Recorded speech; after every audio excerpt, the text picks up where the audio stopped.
Hello, everybody. My name is Michael Duke, and this is the show where I analyze stocks that are interesting. So, if you find that interesting, please consider liking the video, subscribing to the channel. Today, we are going to be talking about Americold Realty Trust Inc., ticker COLD. I'm going to give an overview of the company, cover the financials, cover the sentiment driving the price, take a look at the valuation, discuss the dividend, do some technical analysis, and finally give it a grade: buy, sell, or hold. As usual, this is not financial advice, nor is it a recommendation to buy or sell security. So let's get into it. Americold Realty Trust. What is Americold? Well, Americold is a REIT that owns and operates cold storage warehouses. This is one of two cold storage REITs, the other being Lineage Logistics. We will cover Lineage Logistics in the next video. Both of these companies have only been listed as of late. This company IPO'd in 2018. Lineage IPO'd last year in the largest real estate IPO in history. As you can see, the share price of the REIT is currently at the lowest level that it's ever been. And in fact, over the last year, it has basically been in a straight line down. Just horrid performance, down 56.16% over the last year. Seeking Alpha Quant says that it has a high risk of performing badly. I believe that it said that for a while. We see here the quant rating 1.16, strong sell, and it has been graded as a sell for quite some time here, all the way since mid 20s. Continues to slide. So what's going on here? Why is it such a poor performing stock? There's a few reasons for that, some of which I understand, some of which I don't. Let's start with what we do know. Americold is the second largest cold storage player in this space after Lineage. This data is as of 2023, but the market share breakdown remains about the same. The industry is highly fragmented. We'll talk about that later. But as of right now, Americold owns or operates 238 temperature-controlled warehouses, approximately 1.4 billion refrigerated cubic feet of storage in North America, Europe, Asia Pacific, and South America. Seems like a pretty sexy business, right? Why is it struggling so much? Well, over the last few years, the market, the capital markets, the real estate investment market got really, really enticed with the idea of cold storage as an asset class. There had been hardly any cold storage inventory built since the 80s, severely, chronically underbuilt. And there's reasons for that, but chiefly, I would say, the main reason is the enormous capital intensity of the business. It takes a ton of money to run a cold storage, a ton of capital expenditure. There's human safety risks. The type of refrigerant you use, like ammonia refrigerants, those can be potentially dangerous. They're highly regulated from an environmental perspective, from a safety perspective. You have to have certain precautions taken, and there's a lot of labor that goes into keeping them maintained, and a lot of parts. They're very expensive. The company I used to work for, we invested in cold storage warehouses, and the refrigeration units on one of the buildings we owned were in need of repair. Each one was $750,000 to replace. There were 3 units on the building. This is 150,000 square feet of cold storage. This 1.4 billion cubic feet. Get an idea. Okay. So the asset class is chronically underbuilt. When interest rates were really low, in kind of peak COVID mania, there was a lot of cold storage that was permitted and slated for development, put into the development pipeline. Of course, there was tons of demand for cold storage infrastructure at that time as well, given the boom in e-commerce, the boom in food delivery, boom in trends that have been happening for the last 20 years, the onset of e-commerce and the internet as a marketplace, driving demand for cold storage. Supply was low, demand was high. So developers started building a lot of cold storage. And what's happening now is there's been a big glut, a big supply glut of inventory in cold storage real estate. And it does take, there is operational intensity to the asset class. You can't just buy a cold storage building and lease it out to the customers who need it. There has to be an operator. There has to be an operator that hires the guys that drives the forklifts and fixes the refrigeration equipment, handles all the inventory management, and so on and so forth. So each cold storage warehouse in and of itself is a logistics business, and that is why the industry is highly fragmented. It's also why the frothy mania of dollars going into the asset class may have gotten a little ahead of itself, not understanding the operational capital intensity of the asset class. So, anyways, that's a lot of words to say that we built a lot more cold storage than perhaps we needed as a nation over the last several years. And now, even the big players, such as Americold and Lineage, are having to get competitive on their pricing structures to retain customers. And furthermore, the structural headwinds that are facing real estate as is, higher interest rates, macro pressures, stuff like that. Real estate stocks have really done poorly. I've seen very poor capital flows over the last few years. So that's been a headwind for Americold, as well as the fact that their industry has been really challenged. So that's what's going on. That's what's driving the price of the company. But is it really worth such a low valuation? The lowest valuation in its history. That is interesting. Before we go further into the overview, let's just kind of give further background into what I just discussed. August 7th, so 6 weeks ago, Americold anticipates occupancy pressures and lowers adjusted funds from operation guidance to $1.39 to $1.45 amid ongoing demand headwinds. So again, demand has stepped down from the unusually high levels of 2020 to 2022, right? As is in a lot of industries, but I think in the cold storage industry, you had an even more unusual spike in demand. So we're stepping off of that elevated demand base, and then you have more supply. The CEO reported that the second quarter unfolded as expected, confirmed that same-store economic occupancy declined slightly in the second quarter versus the first quarter due to typical seasonality and persistent demand headwinds. Chappelle highlighted that, quote, rent and storage revenue from fixed commit contracts came in 60% for the quarter, reflecting the quality of our mission-critical assets and the value we deliver to the customers who occupy them. It's a development. Warned of ongoing pressure from interest rates, tariffs, inflation, government benefit reductions, and excess capacity. $1.39 to $1.45 per share. They expect same-store economic occupancy levels for the year to decrease 2.5% to 4.5%, and same-store throughput to decrease 4%. Sequentially, throughput is anticipated to lift slightly around the back end of the year. $1.39 to $1.45 is that's higher than what Seeking Alpha is paying. Dividend is 92 cents, so at least that adjusted funds from operation strongly covers the dividend.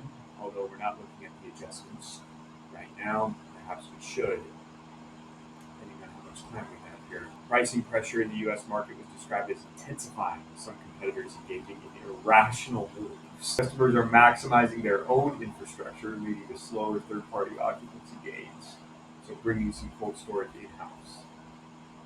Management reiterated their focus on cost control. And I think a lot of this is really driven by the fact that there's so much inventory. A lot of new players have entered the space. This is the cold storage market, estimated to be 185 billion. This is worldwide, by the way. If we and remember, Americold is a worldwide company. What we see here, North America being this dark blue on the bottom. This dark blue on the bottom here. We don't have it broken out quite. There. But over the next 5 years, the global market is expected to more than double. I tried to find a good graph. The inventory level. I don't have a CoStar subscription anymore, which would allow me to do this pretty easily. Since August 2024, so about a year ago. This work done by a managing director at Newmark, Lisa did that. I think the key here is to see here again, this data here only goes to 2023. U.S. cold storage space under construction. The first part of the decade here, from 2013 on, about 2 million square feet. It's not that much, right? It's very small inventory coming online if you think about it. 2021, 2022, 2023, going from 2 to 8 to 10, 4 to 5 times per year over those years. So there's a pretty strong supply shock there. Supply expansion shock. Vacancy rate is still lower than the national industrial rate, and again at the time of the report, 10% of the cold storage inventory predates 1960. Toured lots of cold storage facilities, but the idea is a lot of supply came online. But the industry itself faces a lot of tailwinds over time. What's driving cold storage is the demand for certain pharmaceutical products that need to be refrigerated, household formation, the demand for healthier, fresher food closer to the source. You can imagine anything that's like farm to table needs some sort of cold storage type logistics. This is an integrated logistics platform that happens to own a lot of the real estate that they utilize. Okay? So it's more operationally intensive than a company like Realty Income, which is effectively a landlord. A lot of REITs are, but this is more than just that. There's a lot of value-added services. 239 global locations, 1 trillion pounds of product. September 8th, 2025, investor deck. That was 2 weeks ago. 5.5 million pallet positions, conventional and automated presence at every major node. That matters. You see here, predominantly located in North America. 192 of the 237 warehouses located there, but all over the place. Lots of opportunity to go. And again, this chart here, that gives you an idea of the consolidation. Look how many players there are in the top 25, what their footprints are. There's lots of room for the industry to not grow at all and be consolidated. There's a lot of opportunity here. Okay, that's how companies like Lineage and Americold, particularly Lineage, have become the size that they are due to creative acquisitions. I expect that trend to continue. Like decrease in revenue, a softer point in the industry. Americold is essential to the farm to fork cold chain. Food producer or farm, production advantage warehouse to a DC to the secondary DC straight to the end customer or the market, Canadian Pacific, Kansas City. Okay, so here's some of the customers that they're working with: Unilever, General Mills, Grocery Outlet, Walmart, Tyson, Conagra Brands, Kraft Heinz, Ocean Spray, Kane, distributor. They represent 50% of revenues, 38 years of average tenure, 100% use multiple facilities, 17 sites on average. That gives you an idea of the stickiness of the business here, plugged in to the supply chain of these large companies. Very compelling. Remember, our dividend is 92 cents per share. infrastructure. Notice the big warehouses. Typical delivery in 2 days or less, with ability to reach 99% of U.S. population. Regional consolidation centers, or else 81% owned. So they don't own all of them. Storage for food close to production, storage for food close to ports, storage, and this VAS is value-added services. Close to consumption, grocery distribution, capital industry-wide headwinds largely transitory. Elevated interest rates, working capital. I don't know how transitory that is. I believe that elevated interest rates are here to stay. Anyways, food inflation is outsized, highest percentage of household income in 40 years. Tariff uncertainty, government benefit reductions, SNAP funding true. With 3 million power positions of coal capacity added in the U.S. 2022 to 2025, GLP-1 adoption but lower consumption. So there's what we're looking for right there. 3 million power positions. And we here at Americold have, what they say, 5 million? 5.5. So effectively, the capacity of half of this entire company added over that time. We saw that in the data here. Roughly what that makes sense. Long-term industry fundamentals driving resiliency, trends in the cold storage space, changing consumption patterns towards meal kits and fresh food, rising e-commerce, reshoring of essential sectors, enhanced automation, 18% for North American market, 6% of the global market. Highly fragmented market. Basically, what's going on here is the company, I think, the share price got a little overextended at one point, and we've just seen headwinds over the last few years. Real estate has been a bad public sector to be in the last few years compared to just the broader indices, tech, having real estate stuff. But that supply increase, I think, is largely driving that guidance. That's had a real impact on their pricing power. There's more competition. You see how fragmented the market is. This, though, the fragmented market, I take that as a very positive sign because it means that there's tons of consolidation potential for the big players like Americold to really take tons of market share, given that even with their stock price having cratered, they, in theory, should still have a lower cost of capital than mom and pop operators, allowing them to outcompete through their scale, drive more market share, pick up more competitors. But over the last 10 years, revenue has gone from 1.4 billion to 2.6 billion, peaked in 2022. Other revenue here, I believe, is, again, we don't have it broken down. However, rental revenue has more or less increased. Operating expenses steadily increased. Pretty low margins here. Operating income did reach the highest. Gross property, plant, and equipment, 8.3 billion is accumulated depreciation, 5.6 billion real estate. The market cap is 3.6.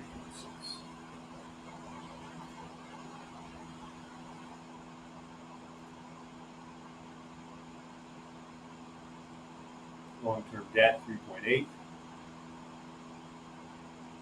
5 billion of liabilities. They've got equity in those properties. 3.8 of long-term debt versus 8.3 real estate at cost. Pretty good. Decreased guidance. Their financials here. These numbers don't look nearly as good. We see here economic occupancy down 430 basis points for the quarter ended June 30th versus the prior year. Physical occupancy down 500 basis points. It's not good. Total rent and storage revenues per average economic. Total warehouse services revenues. Economic occupied pallets down 6%. Physical occupied pallets down 8%. Rent and storage contribution down 4%. Services contribution up 9%. So services pulling more weight versus occupancy. of the real estate revenues. Same store revenues down 1.5% over that time frame. The cost of operations roughly the same. See how much their power bill is, facilities, maintenance, labor, huge line item.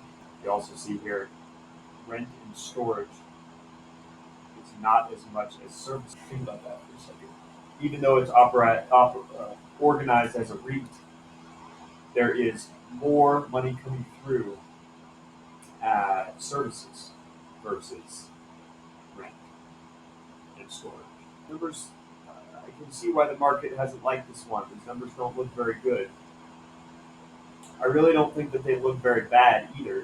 Here we do see, though, revenues down 2.4%. This is everything warehouse, so it includes the non-same store. Costs they were able to decrease costs better than revenues, which allowed them to squeeze out better margins. These margins aren't bad either because you see, obviously, margins on rent and storage in the 60%, warehouse services low double. Those numbers, as of that time, the total liquidity $937 million, including cash and available capacity on revolving credit. Total net debt outstanding approximately $4 billion, inclusive of $200 million in financing. The company's unsecured debt has a remaining weighted average term of 4.9 years, inclusive extensions, 4% interest rate, 93% of the debt outstanding without a fixed rate. It increased the dividend by 5% for the first time in several years. Core FFO, I think it's important for investors to look at that.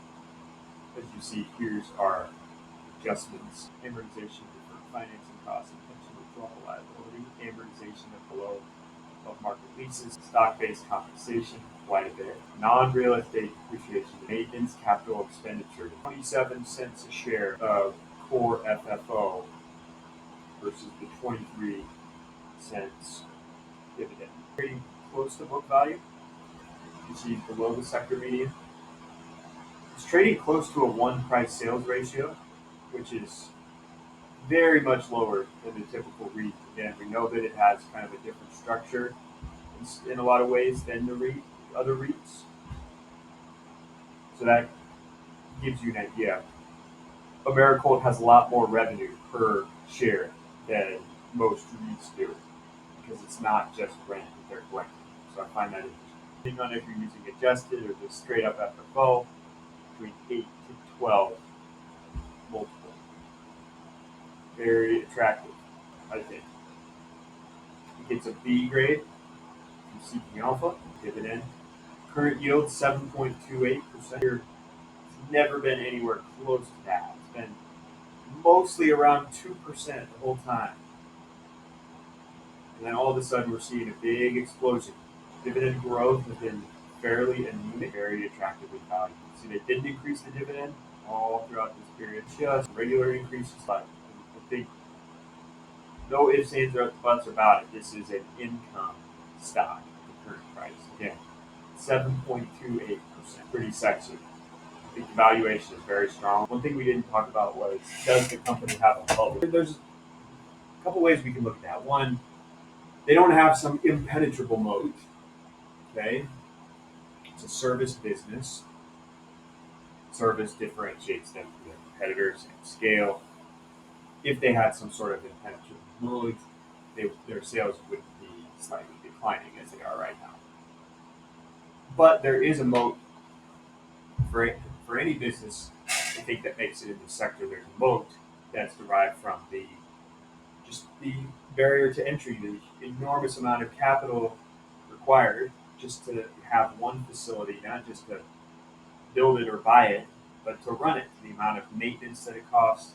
We could look at their numbers and back into how much do they spend per year per facility. Those numbers here, right here, maintenance capital expenditures, $17 million. Going to multiply that by 4. That's $69 million, 132,000 per year. And then let's divide that by how many? Let's just go by those same store. Divided by 223. That's 310,000 per year. Just in maintenance.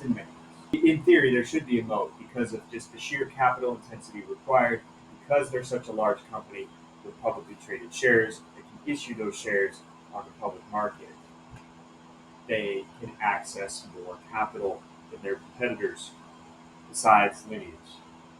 It gives them an enormous advantage. You see some of those, the network effect of what they do, how integral they are to the supply chains of their customers. I would argue that they have a narrow moat that's born out of the mission criticality of their assets and the capital intensity of those assets. It's a tough business to be in. This is the amount of money and operational intensity required. Therefore, because they're an established player with a below industry average cost of capital, that's a huge advantage. Let's do some technical analysis. Just a flabbergasting chart here. I mean, it's absolutely crazy what we're looking at here. See here, we were kind of bouncing along, doing our thing, and in the last year, we kind of descended into this madness here, broken below this long-term consolidation, and we're just in free fall. Current level that we're at here, you see the line. I mean, we're pretty much in uncharted waters here, where we're at. The only thing I see is that we're effectively at the bottom of this descending trend line. If this isn't capitulation, I don't know what is. You know, in a lot of ways, this looks very similar to the chart that I looked at in my last video, the LYB chart. The difference, though, was that price was near the top of the descending trend, whereas this is near the bottom. I find that to be a lot more palatable of an entry point. I'd rather be scooping up shares here where we're in a full-blown capitulation down than up here where, you know, it's tenuous whether it breaks above. If it breaks above, okay. But if it doesn't, it fails, like it probably will. So, yeah, very, very, very smooth, continuous descent here to the depths of the ocean. Just a miserable looking chart. That being said, it's the lesser of two evils for the price to be bouncing off the bottom. Here's my assessment of this stock, and this will bleed over into my next video. But I really like the industry that this company plays. I'm fairly bullish on this industry. I have experience in this industry working as a investment associate, working on these acquisitions and whatnot. I'm bullish on the industry. Americold is one of the top operators in the space from several different perspectives. Just a formidable presence in the industry. So I'm very optimistic about their prospects long term. In fact, and I've discussed this before, but where is it? The fragmented nature of the industry. Fragmented nature of the industry presents a huge opportunity where not only do you have this industry that's growing so fast, you have a major player with a low cost of capital near the top, with the ability to consolidate and gain.